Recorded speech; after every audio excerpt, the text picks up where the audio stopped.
안녕하세요. 내 정신 채널 가족 여러분 반갑습니다. 김찬주입니다. 오늘 또 이렇게 함께 해주셔서 너무 감사합니다. 우리가 좀 더 나은 세상을 위해서 특히 민주주의가 제대로 되느냐라는 건 선거가 제대로 되느냐라는 게 핵심 중에 핵심이겠죠. 우리가 이제 영국 역사를 보고 있는데 이 영국에서의 선거가 제대로 정착되기 위해서 놀라지 마십시오. 자그마치 90년이 걸립니다. 90년에 걸려서 마침내 일반 오늘날 우리 선거를 할 수 있을 만큼 상당히 오랜 기간이 걸립니다. 우리가 이제 이 상황을 먼저 들여다봐야 될 것 같고, 어떻게 5번의 선거 개혁이 있거든요. 1차부터 지난주에 1차 했습니다만은 2차, 3차, 4차, 5차 이렇게 열리는데 자그마치 90년이 걸립니다. 그렇게 해서 마침내 오늘날의 선거 형태, 그런 형태가 됩니다. 가장 큰 거는 이제 그거 선거가 어떻게 됐나, 이 부분이죠. 잘 봐야 될 필요성이 있을 것 같고요. 또 그 다음에 어떤 목적을 이루더라도 얼마나 평화롭게 했느냐, 안 그러면 피 흘리면서, 안 그러면 주 터지면서 이렇게 했는가라는 것도 또 중요한 부분입니다. 영국은 매우 평화롭게 했습니다. 바로 옆에 나라의 프랑스에 비해서 프랑스는 피를 흘려가면서 이런 일을 이루어 나간다면은 영국은 전혀 피 한 방울 흘리지 않고 이 같은 일을 이루어 나가는 것, 그런 부분에서 저는 많이 우리가 본받아야 할까, 그런 좋은 모범이 될 수 있는 그런 부분인 것 같고요. 그 다음에 또 중요한 게 있습니다. 우리가 영국의 보수당, 자유당, 노동당 이런 이제 당들이 등장할 텐데, 이 보수당은 아무것도 안 하고 그대로 지키기만 하는가 보다. 절대 아닙니다. 예.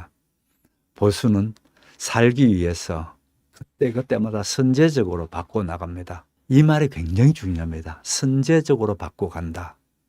마지못해서 하는 게 아니고, 지금 보니까 이런 상황에서 우리가 버텨서는 안 된다.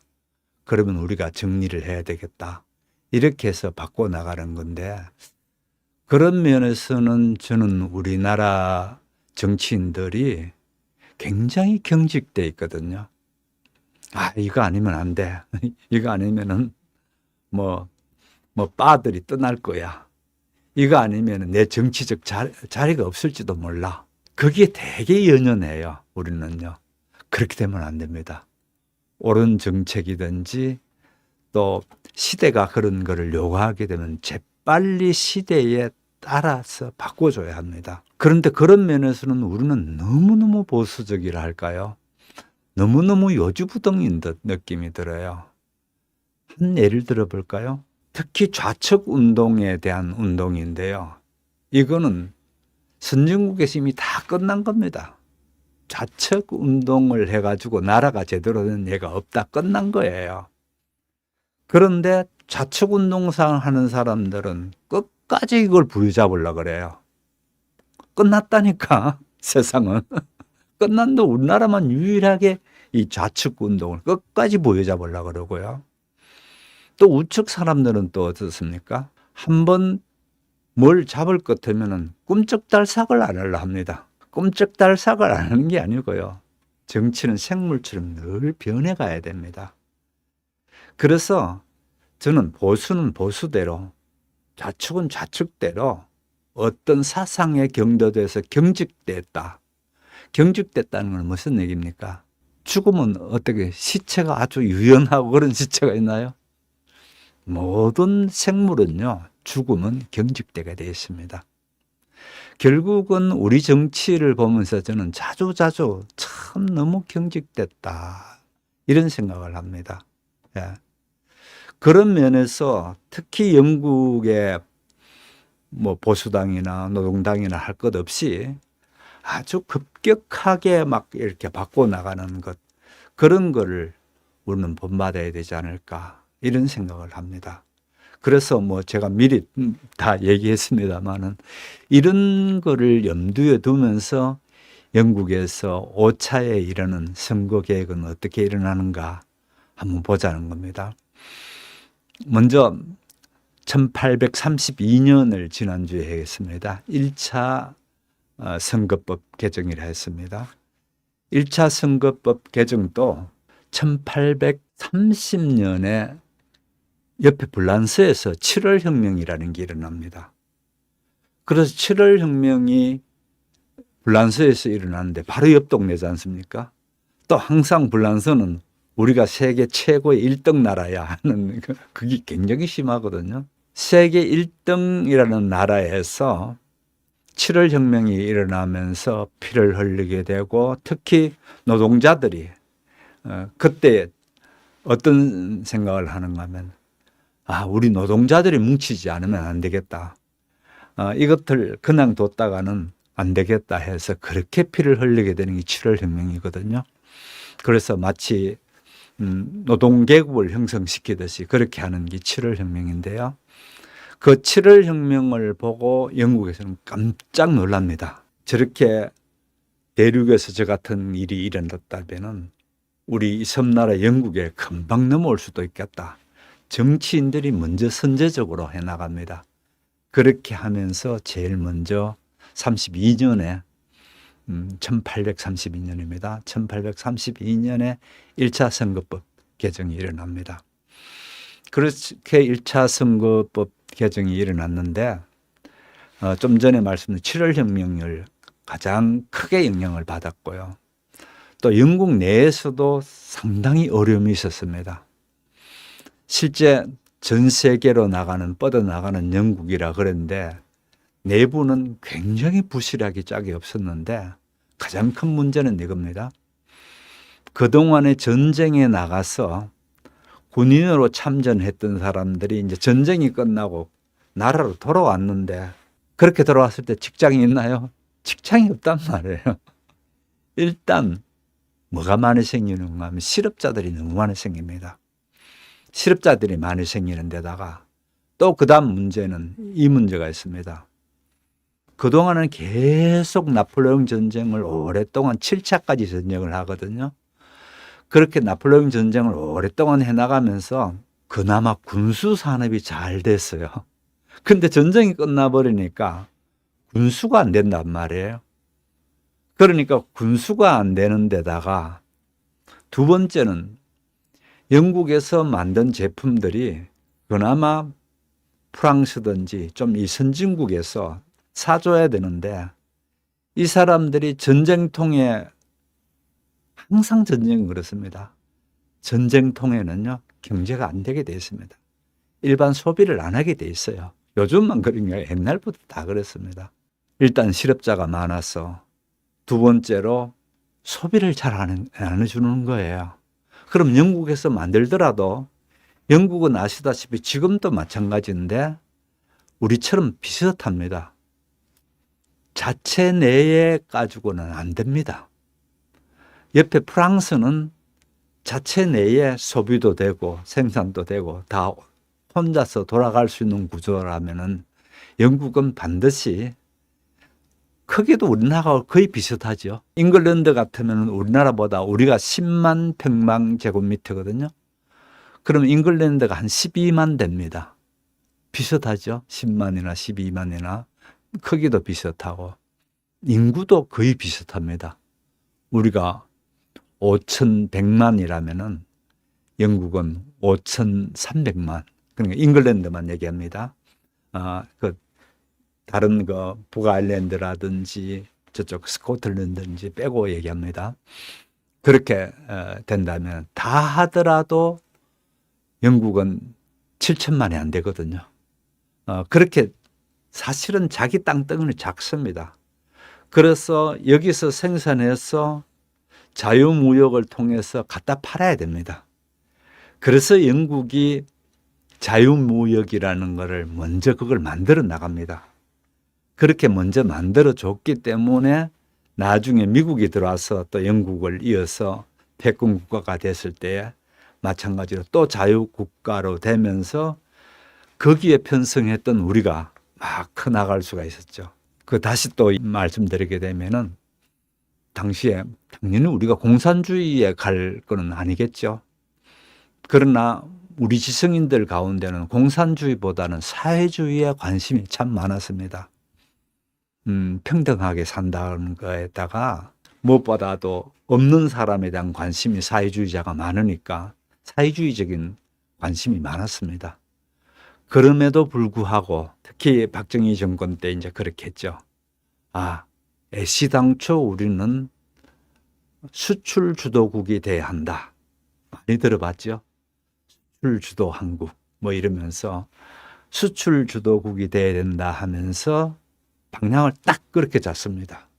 그렇게 잡기 때문에 뭘 하나 하더라도 국내에 얼마를 팔 건가를 생각을 하지 않고요.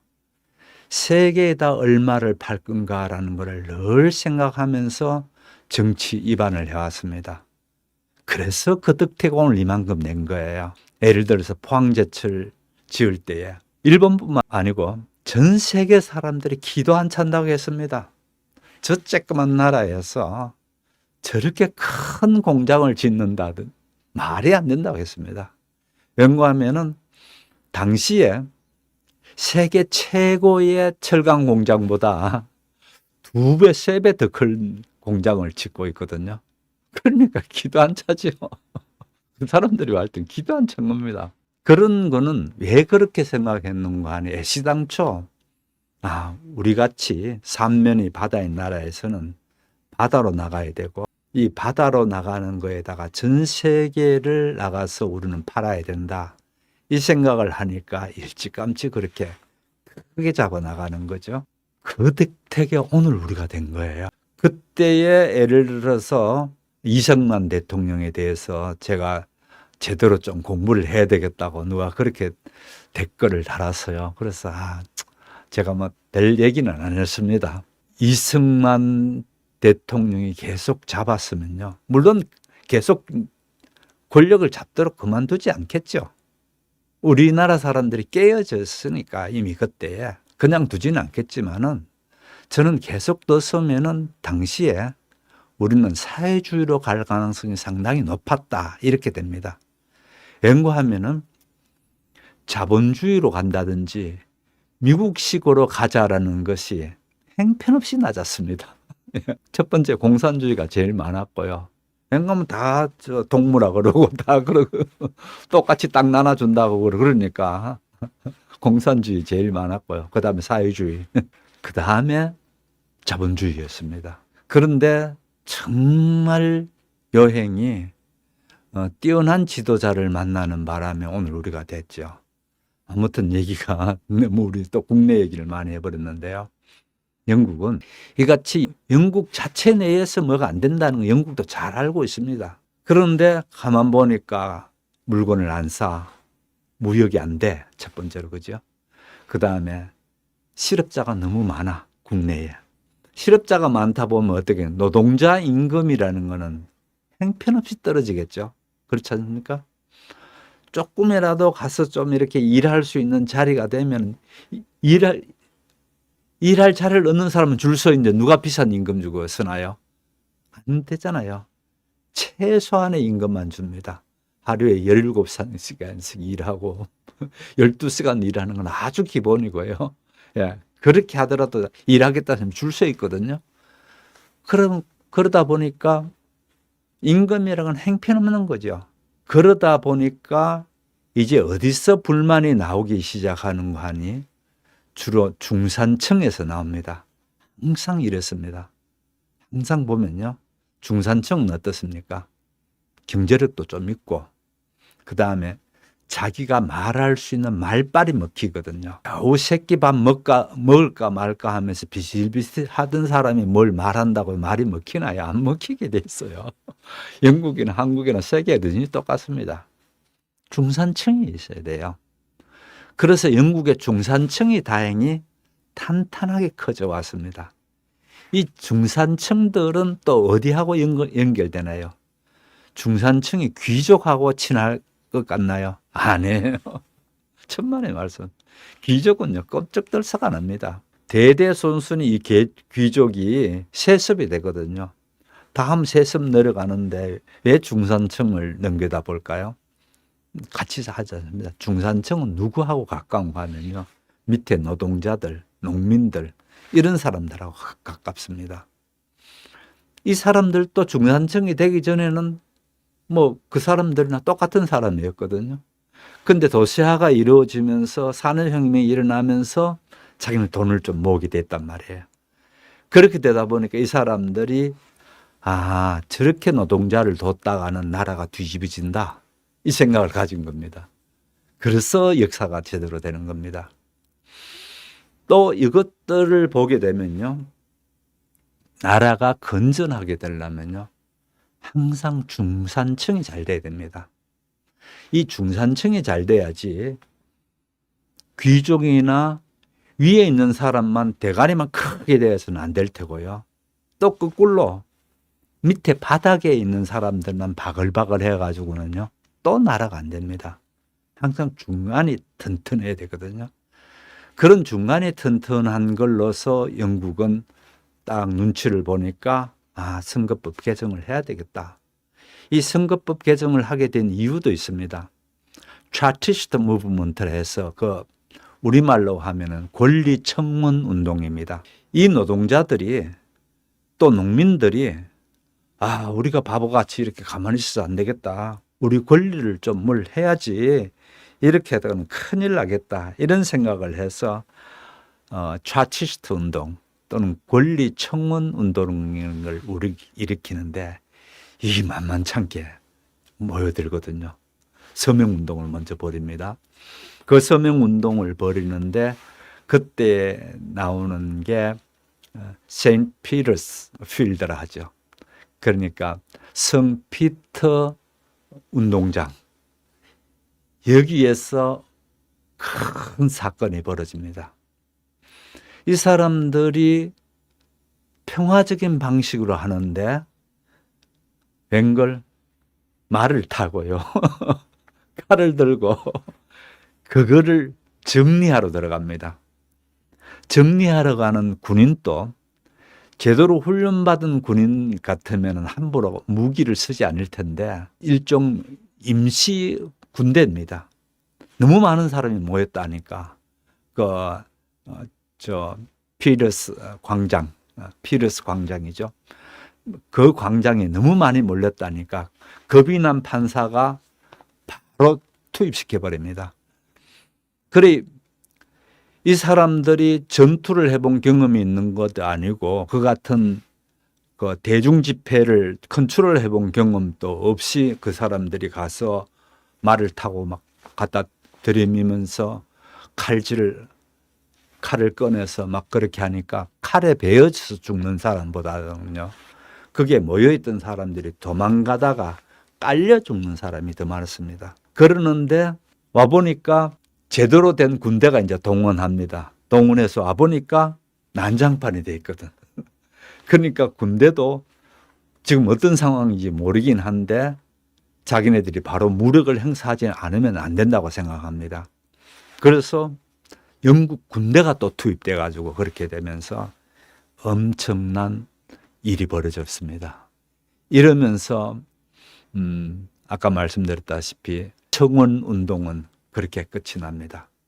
사실은 이렇게 끝이 끝났지만은 거기에 주동자든지 이런 사람들이 막 잡혀 들어가고 이 사람들을 뭐 교수형 받을지도 모른다는 둥 뭐 이런 얘기도 나오는가 하면은 또 영국은 뭘 많이 했는가 하면 국내에 문제 일으키는 녀석이 생기면은 잡아다가 전부 다 호주로 보내버렸습니다. 당시는 뭐 호주에서 다시 영국으로 돌아온다는 거의 불가능하니까요. 개인이 돌아올 수 있는 게 불가능하니까 일종의 귀양 보내는 거 비슷하죠. 그래서 호주로 보낼 거다 막 이렇게 되니까 소문들이 너무 흉흉하게 나오기 시작합니다. 그래서 간단하게 6개월 만에 이 사람들을 다 풀어줘 버립니다.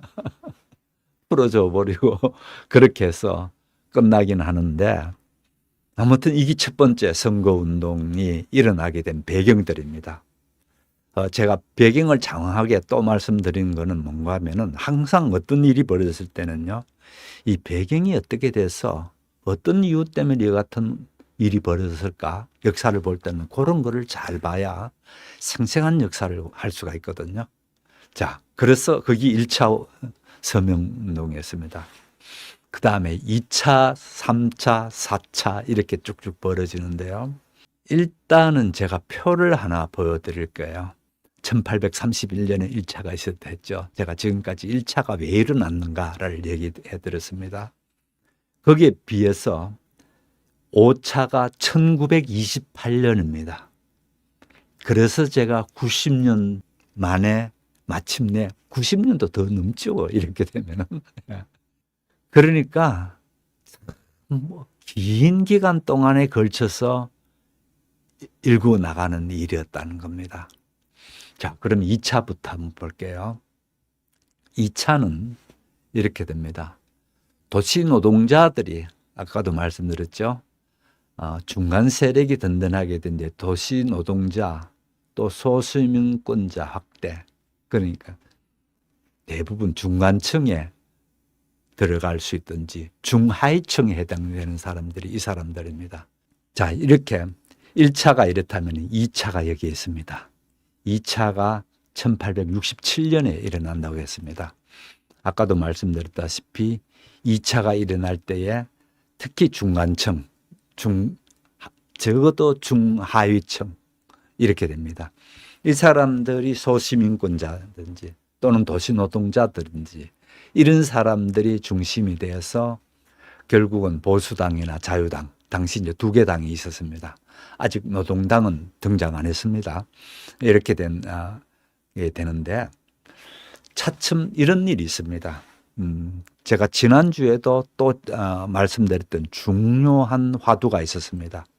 뭔가 하면은 영국도 마찬가지로 팝을 정치했습니다. 팝을 중심으로 누구 뒤에 줄 서느냐 이게 중요했습니다. 또 그러고 내 주머니 돈이 들어오느냐 안 그러면 우리 패거리들이 돈이 들어오는가 이게 굉장히 관심이 많았습니다. 그런데 영국은 이 팝을 정치에서 이제 정당 정치로 서서히 옮겨가기 시작합니다. 이 서서히 옮겨가게 되는 이유도 이제 조금 이따가 말씀드릴 텐데 아무튼 서서히 옮겨가기 시작하면서 선거가 지금까지 했던 방식하고 좀 달라지기 시작합니다. 다시 말씀드려서 이때까지는 내 족속들, 팝을들 잘해줄게. 너 뭐 좀 줄게. 또 그러고 부패가 매우 심했답니다. 선거를 할 때 엄청 먹여준다든지 옛날에도 우리 그랬죠. 고무신 주든지 막걸리 주든지 해야 표 찍어주지. 찍어줬습니다. 우리도. 옛날 어른들 보면 다 그랬죠. 그래서 여기에서 좀 더 뭐랄까 과학적으로 선거운동을 해야 되겠다 이 생각이 됩니다. 그래서 이때까지는 아는 애들 불러다가 뭐 사주고 뭐 이렇게 해주면서 선거운동을 했다면은 이제부터는 어떻게 하는 거 아니에요? 일단 열차를 타고 가가지고요. 열차 내리는 역마다 2역에 내려가지고 한번 사람들 그 역 보면 광장 있죠. 광장에서 모여라고 소리 질러가지고 광장에서 모이면은 내가 뽑아주면 내가 이렇게 하겠습니다. 이렇게 했습니다. 이렇게 한단 말이에요. 그렇게 하고 또 다음 역에 가고 다음 역에 가고 어떻습니까? 오늘날 선거 비슷한 형태가 이때부터 일어나기 시작합니다. 그래서 뭐가 필요한가요? 이렇게 되면은 선거 사무소가 필요하겠고요. 선거를 끌고 가는 기획이 필요할 테고 그렇잖아요. 아무 열차나 타고 가면 안 되겠죠. 열차 타고 가지고 요번째 내렸을 때 몇 시쯤 내리면은 이 열차에서 내리면은 얼마만큼 선거 운동을 하고 그 다음에는 또 어디로 가고 이런 걸 다 짜놓겠죠. 그렇게 짜놓는다든지 그게 첫 번째고요. 그 다음에 유권자들께 이제 어디에서 어떻게 그 유세가 있다는 걸 알려야 되잖아요. 신문이 나서 가지고 이제 어느 후보는 언제 어디에 가고 이걸 신문에 내주기 시작하고요. 그 다음에 두 번째로 중요한 겁니다. 어느 후보는 무슨 공약을 내걸었는가를 신문에다 내주기 시작합니다. 그러니까 사람들이 점점점 이제 신문을 보면서 이렇게 되는구나라는 걸 알 수 있도록 되어지는 거죠. 그래서 1차 차티스트 운동 이때에 나온 신문이 가디언즈라고 했습니다. 그죠? 그 가디언즈가 그때 만들어지게 되고, 그러다 보면은 뭐 왕실에 아부하는 신문만 있는 게 아니고요. 이같이 가디언즈 같은 경우가 상당히 또 큰 역할을 하죠. 그렇게 해서 건전한 언론이 여기에 달라붙습니다. 이렇게 되면서 이때까지 했던 파벌 정치를 점점점 벗어나면서 제대로 정당 정치, 제대로 된 우리 공약은 뭘로 내세우자. 선거 전략이 나오는 거죠. 그런 얘기도 되어지고 이렇게 되는 선거운동이 이제 점점점 일어나게 됩니다. 그 다음에 3차 선거 를 보셔야 될 텐데요. 여기 있습니다. 1884년에 일어납니다. 1884년에 있는데 이 3차 선거가 상당히 의미가 있습니다. 왜 그런가 하면은 한번 보세요. 도시노동자 앞쪽에 2차에서는 소시민권자의 투표권이 주어졌죠. 여기는요. 농촌 및 광산 노동자들께 투표권이 주어집니다. 그래서 그 전까지는요. 노동자들은 투표권이 없었어요. 도시 노동자들이나 해내야 되는 거지.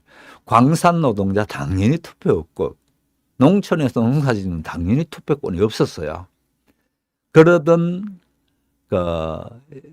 것에서 마침내 이 사람들께 투표권을 부여하기 시작하면서 상당히 이제 유권자 수가 많아집니다. 당시에 유권자 수가 한 130만쯤 이렇게 되는 걸로 알고 있습니다. 그런데 바로 이 3차 계획이 끝나고 난 뒤에 240만 그렇게 유권자가 늘어납니다. 그렇게 되는데 그렇게 하는데 글래스턴 내각이라는 게 이제 마침내 형성되는데요. 이 글래스턴이라는 사람이 상당히 중요한 사람이 이릅니다. 왠가하면은 나중에 제가 또 얘기하겠습니다만은 좋은 지도자들이 있었습니다. 그 좋은 지도자 가운데의 한 사람이 이 글래스턴입니다. 이 좋은 지도자들이 있었다는 얘기는 항상 보면은요, 한 사람만 잘하고 좋다고 해서 잘 되느냐? 그런 경우 잘 없습니다. 서로 경쟁하고 서로 네가 올리, 내가 올리 이러면서 정치적인 발전이 일어나거든요. 그래서 두 사람이 상당히 이 문제에 대해 가지고 서로 주고받고 하는 일이 영국 정치에서 일어납니다. 그래서 나중에 그것도 좀 한번 소개해 드릴 테니까요. 상당히 재밌는 일이 있을 겁니다. 아무튼 글래스턴 여기서 3차에서 그렇게 했다라는 것만 두고 일단은 넘어가도록 해볼게요. 그 다음에 4차입니다. 4차에 와서 중요한 거는요. 남성 21세에 무조건 투표권을 줍니다. 그전에는 돈을 버는 남성이라 됐고요. 남성이긴 한데 어느 정도 이렇게 좀 돈을 버는 남성이라 투표권을 줬지 나이가 됐던 남성 그렇게 안 줬어요. 안 줬는데 21세만 되면은 남성이 무조건 투표를 주고요. 그 다음에 중요한 부분은 이 부분입니다. 마침내 30세 이상 여자들께도 참정권이 벌어집니다. 야, 참 놀라운 일이다라는 생각이 들죠. 그런데 이 연도를 한번 보십시오. 이 연도. 제가 몇몇 연도를 외워야 된다 했습니다. 그죠? 그 중에 서양 역사를 할 때에 반드시 외워야 될 게 1차 세계대전이 언제 있었느냐라는 겁니다. 1914년에 시작해가지고요. 4년 동안 있었습니다. 그러면 1918년에 1차 세계대전이 끝나게 되는 거죠. 아하, 1차 세계대전하고 여성께 주어지는 참정권이 밀접하게 연관됐구나. 이런 생각이 들죠. 예, 바로 그겁니다. 자, 이것도 얘기를 들어보시면 참 역사는 이렇게 되는구나라는 생각이 들 겁니다. 1차 세계대전이 벌어지다 보니까 남자들은 대부분 전장에 나가야 됩니다. 그런데 남자들은 전장에 나가다 보니까 그럼 후방에 있는 사람들이 여자들은 가만 집에 앉아가지고 그렇게 있었을 것 같나요? 어느 나라든지 그건 안 되거든요. 작은 거로서 보탬이 돼야 되겠다 해서 여자분들이 군수공장에 가서 일하기 시작했습니다. 그전까지는 여자들이 그렇게 많이 일을 하지 않았습니다. 그래서 군수공장에 가가지고 하다 못해 군복 단추라도 하나 꿰매고 군복이라도 만들고 이렇게 하는 데서 일하기 시작, 여자들이 일하기 시작하게 되는 겁니다. 그러다 보면은 여자가 일하기 시작하면 어떻게 되나요? 당연히 월급을 받겠죠, 여자가요. 월급을 받고 그 다음에 주머니 돈이 있으면 여자든 남자든 어떻게 되나요? 목에 힘이 들어가죠. 주머니 먼지 뿌리면 어떻게 되나요? 괜히 풀이 죽습니다. 똑같습니다. 여자들이 자기가 군수공장에 돈을 벌기 시작했는데 우리 저 남편들은 전장에 나갔으니까 여자들 그러면 투표하면 되겠네. 여자들도 투표할 수 있게 해주세요. 이제 이렇게 된 거예요. 그렇게 해서 정치인들도 가만 보니까 남자들도 그런 데다가 또 여자들 얘기가 맞거든요. 그래서 여자들이 1918년에 마침내 투표권을 얻게 되는데요. 그것도 30세 이상 이렇게 났습니다. 왜 나이를 또 30세 잡았는가 하면요. 남자가 전쟁에 나가서 할 수 있는 사람으로 기준으로 삼은 게 30세인 겁니다. 돈 있으면 말빨도 생기나요? 예, 그렇군요. 예. 그래서 참 어디든지 보면 다 그렇습니다. 그래서 역사를 볼 때요, 별스럽게 볼 게 아니고요. 여기가 왜 1918년에는 여자들을 이렇게 투표권을 줬을까? 이런 의문을 가지고 당시 사회는 어땠을까? 이걸 보면 이제 답이 나오죠. 그죠? 그래서 1차 세계대전이 막 끝나는 게 이 1918년 10월 1일 날 이렇게 끝나는 걸로 알고 있습니다. 예. 이렇게 끝나게 되는데 아무튼 여성의 사회적 지위가 여성이 돈도 벌고 또 투표권도 있고 이러든가 말빨이 이제 나오기 시작하는 겁니다. 그게 1918년이었습니다. 또 그 다음에 10년이 더 흘러야 됩니다. 정상적인 오늘날처럼 투표권이 있도록 하기 위해서는 투표권에 대한 얘기가 계속 얘기되었습니다만은 특히 3차 투표권에서는요, 이때에 또 무슨 비밀 투표가 보장됩니다. 그 전까지는 비밀 투표가 안 됐어요. 이런 나쁜 놈들이 있나? 그럼 투표를 왜 해? 라는 생각하죠. 영감 선거관리위원들이 앉아가지고 이렇게 보는 그 앞에서 투표하게 했습니다. 오늘날처럼 부서에 들어가서 투표하는 거는 아직 그런 게 안 나오고요. 이건 비밀 투표가 돼야 이제 나오는데 그거 다 보는 데서 투표하게 했다고요. 그러니까 저놈이 누구께 투표했는지를 눈치 보지 않을 수 없죠. 그러다 보니까 비밀 투표를 3차에서 했고요. 아무튼 4차에 들어오면서 30세 이상 남성 21세 이렇게 해서 4차가 이제 있었고요. 그 다음에 마침내 5차가 일어납니다. 이 5차에서 보시게 되면은요, 오늘날의 투표하고 똑같습니다. 나이는 좀 다르죠. 당시보다는요. 남녀 평등한 투표. 모든 21세의 남녀 평등한 사람들이 그 사람이 돈이 있든지 일을 하든지 관계없이 무조건 21세 이상 된 사람들은 투표할 수 있도록, 그것도 비밀 투표죠. 당연히요. 계속 이제 비밀 투표가 됩니다. 이렇게 된 게 1928년입니다. 오늘날 우리가 하고 있는 이 선거 제도가 이렇게 만들어집니다. 참 길고 긴 얘기죠. 그래서 완전한 보편적 민주주의를 실현할 수 있었다. 세계 최초입니다. 그래서 의미가 있는 거죠. 세계 최초의 영국에서는 어떻게 이 같은 투표가 아주 민주적인 방식으로 이루어질 수 있었는가? 90년이 넘도록 긴 기간을 통해서 이루어지더라. 이 얘기였습니다. 어떻습니까? 좀 같이 나눌 수 있는 얘기 있으면 주시면 제가 좀 나누고 다음 얘기로 넘어갈게요. 글래스턴이라는 사람하고 디즈레일리라는 사람 두 사람인데요. 영국 정치가 오늘날 이렇게 잘 발전할 수 있도록 두 사람이 서로 경쟁하면서 아주 영국 정치가 제대로 발전할 수 있는 뛰어난 지도자입니다. 그래서 이 사람에 대한 얘기를 좀 할게요. 우선 이 두 사람에 대한 얘기인데요.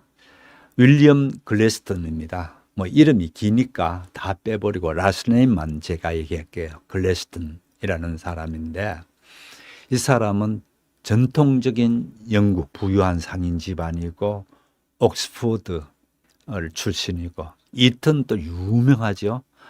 지금 또 뭐 대단한 명문입니다만은 이튼 스쿨을 졸업하고 옥스포드를 졸업했다는 거죠. 그렇게 해서 윌리엄 글래스턴이라는 사람이 이 같은 출신 배경이었다면은 거기와는 정반대로 이제 서로 한쪽은 자유당의 사람이고요. 한쪽은 보수당 사람이면서 그 각 당을 이끌어 나가면서 서로 총리도 하고 이러긴 하는데 아주 치열한 서로 논쟁을 벌이는데 우리나라처럼 상대편 깎아내기는 그따위 정치가 아니고 치열한 게 아니고요.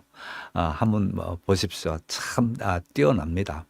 아무튼 이렇게 되는 사람들인데 일단 출신 배경부터 한번 볼게요. 그 다음에 디즈레일리입니다.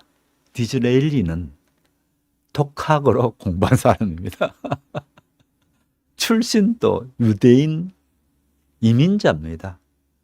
요즘이나 보면은 자본주의가 되고 있는데 유대인이 어디 가서 좀 이렇게 사람 구실하지. 당시는요, 유대인들이 정말 가난하게 살았고요. 나라 없는 동안에 온 나라의 유럽에 떠돌아다녔잖아요. 그래도 늘 핍박받는 사람들이 그 사람들이었고요. 그러다 보니까 유대인들은 제대로 된 직업을 가질 수가 없었어요. 영업 땅을 안 주니까. 그래서 직업이 없었죠. 직업이 없고 이러다 보니까 먹고 살기는 살아야 되겠고. 그래서 일찌감치 이 사람들이 장사에 들어갈 수밖에 없었습니다. 그래서 저것들이 돈에 눈이 밝아서 장사하는 건 그게 아니고 정치하는 사람들이 땅을 안 주는데 그래서 유대인들은 유럽 어디든지 할 것 없이 장사를 할 수밖에 없었고요. 그 다음에 유대인들은 장사를 하더라도 철저하게 신용을 지키면서 그 자기네들 장사하는 데다가 목숨을 걸어버립니다. 그렇잖아요. 안 그러면 굶어 죽게 생겼는데 그러다 보니까 이게 장시간 지속되다 보니까 유대인들은 일단은 꼴보기는 싫기는 한데 저 사람들은 신용이 있어 라는 생각이 듭니다. 물건을 하나 사더라도 저 사람들께 사면은 사기당하지는 않네. 이런 생각을 갖게 되다 보니까 자꾸만 유대인들은 커나갈 수밖에 없죠. 그래서 괜히 유대인들 지금 돈 많고 그러니까 그걸 시기하고 이러는 경우인데 그거요. 얼마 안 됩니다. 유대인들이 그렇게 돈 많게 된 지가 얼마 안 된다고요. 정말 형편없었습니다. 마찬가지로 1850년대쯤 되겠네요. 이때쯤 되다 보니까 유대인이라면 정말 형편없죠. 그래서 혼자서 공부하는 순수히 독학만 해야 되고요. 그런데다가 소설가 출신입니다. 이게 잘 되는 거죠, 한마디로. 이게 잘 되는 겁니다. 그러다 보니까 특히 이 대중연설이 이제 나오기 시작했다 하지 않습니까? 누가 대중연설 가르쳐 주는 것도 없거든요. 후보가 알아서 해야 되는 겁니다. 알아서 해야 되는데 대중연설을 할 때에 글래드스톤은 어떤 경우인가 하면은 마치 설교조로 그러니까 엄숙하게 그렇게 대중연설을 하는가에 그런가 하면은 이 디즈레일리는요 대중연설을 하는데 뛰어난 화술이 있고요. 또 그 다음에 문체가 소설가 출신을 했죠. 문체가 화려했고요. 그 다음에 아예 대중들 앞에서 여왕께 마구 아부하는 말도 아첨하는 말도 막 합니다. 그러니까 이 뛰어나죠. 그러니까 재밌겠죠. 거기 또 듣는 사람들 얘기도. 아니 맨날 설교 듣는데 또 설교하고 앉았으면 누가 그거 듣겠어요. 그렇게 정치적 수사도 아주 다릅니다. 핵심 철학이 있는데요. 핵심 철학도 상당히 중요한 부분이 될 것 같습니다. 핵심 철학을 한번 보게 되면요. 글래스턴은요. 자유주의 무역을 얘기합니다. 왜 그런가 하면은 아까도 말씀드린 영국은 조그만 나라잖아요. 어떻게 하든지 프랑스든지 이런 나라에 갖다 팔아야 되겠단 말이에요. 그래서 이런 선진국들께 갖다 파는 걸로 하다 보면은 자유무역이 돼야 된다라고 하는 게 제일 우선이고요. 무엇보다도 갖다 팔고 이럴 때 세금을 많이 매기면 안 된다. 그래서 세금을 적게 매겨야 된다. 이런 쪽이고요. 무엇보다도 전통 영국의 도덕적인 정직성 이런 거를 매우 중요시합니다. 그래서 국제사회든지 이런 경우에도 도덕적 정직이 있어야 된다. 이런 쪽입니다. 그 부분 또 요즘 들어가지고는 전혀 도덕적 정직성 했다고는 안 되죠. 요즘은요. 바보꼴 당하기 딱 좋은 시절인데 참 세상이 험해졌습니다. 지금 이렇게 얘기하니까 그래 정말 여러분이나 저는요. 험한 세상에 살고 있거든요. 예를 들어서 이때까지 인류 역사 속에서요. 지금만큼이나 동물의 왕국 같은 시대는 없었습니다. 아니, 지금 그렇다고? 여러분 그런 생각이 들죠? 이거는 대부분 좀 개인 언론이든지 개인 글을 쓰는 사람들 한번 보세요. 그 얘기합니다. 인류 역사상 전체를 통틀어 가지고 지금만큼이나 약육 강식 시대가 없었고요. 지금만큼이나 무대폰 시절이 없었다. 그나마 옛날에는 그래도 좀 질서가 있었고 그랬는데 지금은 어떻게 되나요? 힘입니다. 이 힘만 있으면 힘 앞에는 법이고 그동안의 도덕적인 거고 모든 게 없습니다. 단지 힘만 있으면 됩니다. 그러니까 얼른 들으니까 어떤 생각이 드나요? 동물왕국 똑같죠? 힘센 사자가 말 그대로 왕국이 되듯이 힘세니까 마음대로 힘 약한 놈 잡아먹고 지 마음대로 하기는 지가 하는 게 법이에요. 그게. 그런 시대에 왔다라는 거를 여러분 얘기 들으면 정신이 번쩍 들지 않습니까? 정말 정신 번쩍 드는 시대에 삽니다. 그래서 저는 우리 한국 정치인들이 자꾸 국내에서 싸우는 이유가요. 세계의 흐름을 보고 세계 흐르면서 이 흐름 속에서 우리가 이런 식으로 있으면 안 된다. 우리가 그렇게 힘이 있는 나라가 못 되잖아. 그래서 우리 국내에서 좀 싸우지 말고 관심을 세계에 다 돌리자. 이런 쪽으로 몰고 가야죠. 세계에 대한 관심을 가져야 됩니다. 예. 그런데 마치 여기에 뭐 조그만 나라에 있으니까 별로 관심 안 가져요. 이제 뭐 지방선거 있는데 여기서 어떻게든지 뭘 해야지 하면서 별의별 그것만 갖고 있지. 관심 없는 것 같아. 골목이 아무리 잘 되면 뭐합니까? 골목 대장 하면 뭐합니까? 나라가 뒤집어 버려버리면 골목 대장은 아무 의미가 없거든요. 그래서 골목 대장 하려 하지 말고 나라가 어떻게 될 건가? 전 세계에서 내가 어떻게 될 건가? 시대가 어느 쪽으로 흘러가고 있는가? 이런 거를 봐야 되거든요. 그래서 다시 또 말씀드리게 되면요. 지금은요. 좀 유식한 말로는 이 얘기를 합니다. 무극 시대에 산다. 이 얘기합니다. 과거에는 패권국에는 일극 중심의 세상이었습니다. 말할 것 없이 미국 중심으로 된 한 80년 이렇게 되는 한 100년 멀리 봐가지고는요. 이렇게 된 기간 동안에는 미국이 일극이었습니다. 소련도 있지 않나요? 그러나 저 뒤에 있었습니다. 또 그 다음에 중국 뭐 치고 올라온 다음에 아이고 말도 안 되고요. 중국이 이거 될 수는 없습니다. 이렇게 되기 위해 가지고는요. 여러 가지 요건이 맞아야 됩니다. 여러 가지 요건이 돼야 된다고요. 그래서 중국이 이렇게 될 수 없는 가장 큰 이유가 있습니다. 뭔가 하면은 세계 최고의 나라가 되기 위해서는 반드시 자기 나라가 혼자서 자급자족이 될 수 있어야 됩니다. 특히 자급자족 가운데에 제일 중요한 게 에너지, 그 다음에 식량. 중국 에너지, 식량 다 자급자족이 되네. 다 안 돼요. 그 다음엔 세계 패권국이 되기 위해 가지고는 뭐라 하더라도 어느 시대든지 시대 정신이 있어야 됩니다. 이 전 세계가 이렇게 가야 됩니다 하면서 시대 정신을 말할 줄 알아야 되는데 중국은 시대 정신이 없거든요. 중국에 무슨 전통적인 사상이 있지 않아요. 그런 것 가지고 알고 전 세계인이 공감할 수 있는 그런 가치관을 들고 내야 되는데 공자가 있지 않나요? 안 해요. 중국이 한때는 그걸 하려고 그랬죠. 공자를 전 세계에 내세우면서 우리가 전 세계의 정신적인 거를 중국은 중국 이꼴 공자를 만들려고 해요. 그렇게 해서 공자 학당을 내보내고 이랬죠. 근데 알고 봤더니만은 스파이들을 거기다 갖다 넣어가지고 그래서 제일 먼저 미국에서부터 그랬죠. 쫓겨나기 시작하죠. 쫓겨나기 시작해서 우리나라도 공자 학당 없어졌죠. 예, 다 없어졌습니다.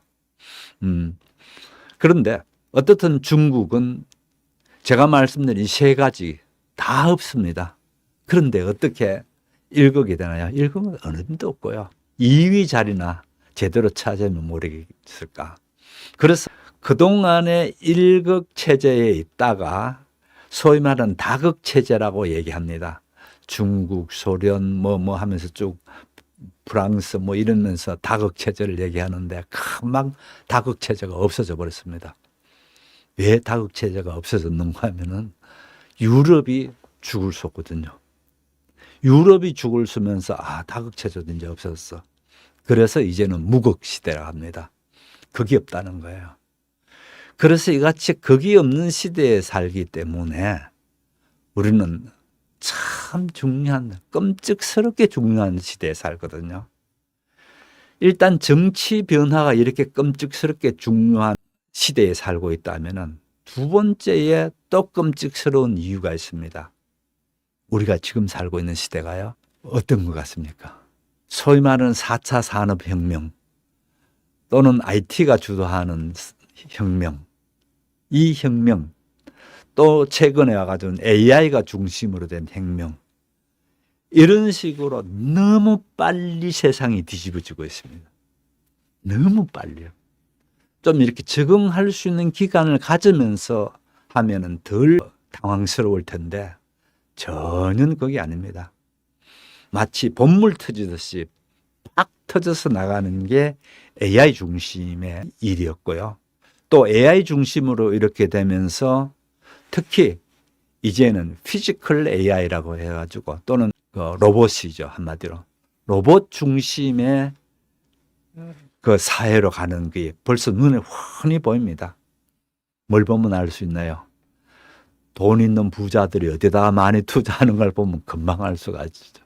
예를 들어 일론 머스크 같은 경우에 우주를 계속하고 전기 자동차 이렇게 만들고 그러더니만은 갑자기 일론 머스크가 뭘 했는가?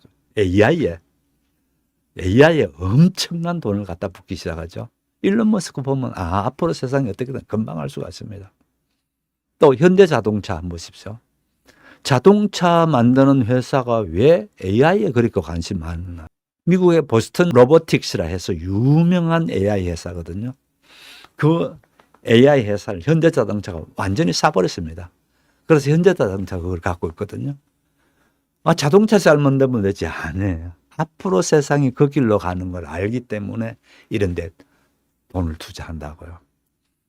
그래서 너무 급격한 사회 변화가 있는 시대에 살고 있다는 거죠.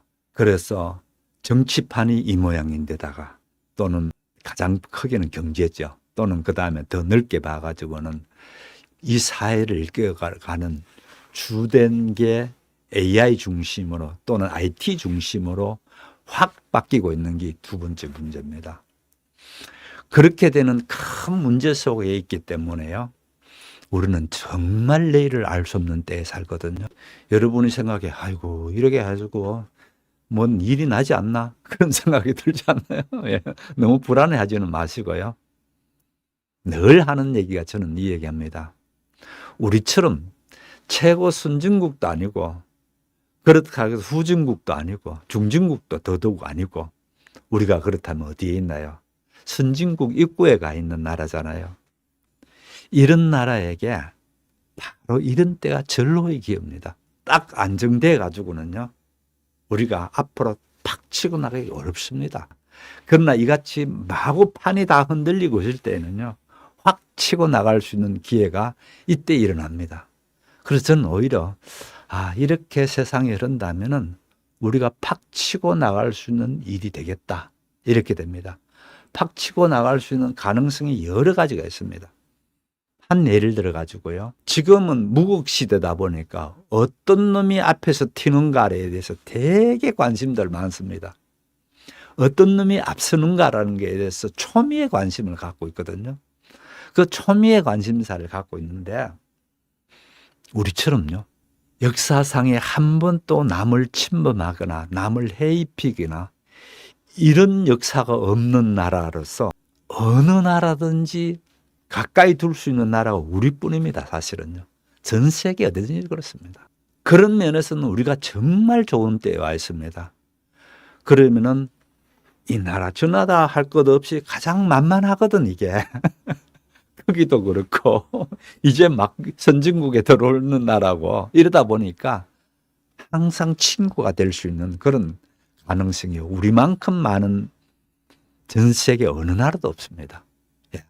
그렇게 세상을 보게 되면요. 엄청난 세상이구나 이런 생각이 들죠. 그래서 아무튼 우리가 지금 이렇게 되어지는 세상에서 너무 기죽지 않고요. 오히려 보게 되면은 절호의 기회가 지금 오고 있다라는 걸 잘 보셔야 됩니다. 지금 이 두 사람 지도자를 얘기하다가 얘기가 너무 길어져 버렸는데요. 아무튼 빅토리아 여왕이 당신대 때에 한쪽은 그러니까 아까도 말씀드린 윌리엄 글래스턴이죠. 글래드스턴 같은 경우에 빅토리아 여왕과의 좀 삐그덕대면서 갑니다. 거기 비해서 디즈레일리는요, 빅토리아 여왕하고 아주 친근감을 있도록 해줍니다. 그래서 정치인들은요, 항상 사람들께 친근감을 가질 수 있도록 해야지, 이거 무슨 꼭 사기꾼처럼 이렇게 하면요, 절대로 친근감을 가질 수가 없습니다. 말 잘한다고 정치인 될 것 같습니까? 아니에요. 정치인은요, 결정적으로 중요한 게 표정입니다. 뭐 여자분들은 그 얘기 잘하더라고요. 꼬라지 보니까 저건 안 되겠다 이 얘기 잘하면 그 여자분들만 꼬라지는 잘 못 보더라도요. 저는 표정이 매우 중요하다고 생각하거든요. 그런 표정이 있는 사람이라야 그 사람의 내면의 정신세계를 볼 수가 있거든요. 오늘 또 제가 어떤 정치인하고 제 친구하고 얘기하다가 전화로 얘기하다가 제가 그 얘기했어요. 그 사람 그건 표정 네 여무게 봤나? 네, 그 얘기했어요. 어느 정치인이라고 제가 얘기하지는 않겠습니다만은. 그러니까, 처음에는 그 사람 잘했지? 막 이러는 거예요, 나보고 얘기가. 나는 처음부터 아니라고 본다. 표정이 그렇게 꼬라지고 그래가지고 어떻게 정치인이 되나. 깊이가 있는 사람은 그런 표정이 안 나온다. 네, 이제 그 얘기했어요. 연구하면 그 친구는 제게 전화해가지고, 누구 좀 찍어. 요번에 걔 찍어야 돼. 막 이러면서 제게 전화했는 게 있거든요. 그래서 그 얘기입니다. 오늘 얘기가 나왔던 게 그 꼬라지 한 발은 아직도 거기 따라다니나? 네, 이제 그 얘기하면서 얘기가 된 겁니다. 그래서요, 여러분, 일부러 좋은 얼굴 만들 필요는 없지만은 표정을 잘 보셔야 됩니다. 오늘 영국 정치하다가 또 이렇게 마쳐야 될 것 같은데요. 아무튼 결론은 이겁니다. 90년 넘게 일반적인 선거 제도를 만드는데 자그마치 5회차에 걸쳐서 이런 일이 있었다. 그러면서 이 영국에서 우리가 배울 게 여러 가지가 나오더라. 이 얘기가 전부였습니다. 함께 해주신 여러분 감사드리고요. 내일 저녁 8시에 뵙도록 하겠습니다. 대단히 감사합니다. 안녕히 계십시오.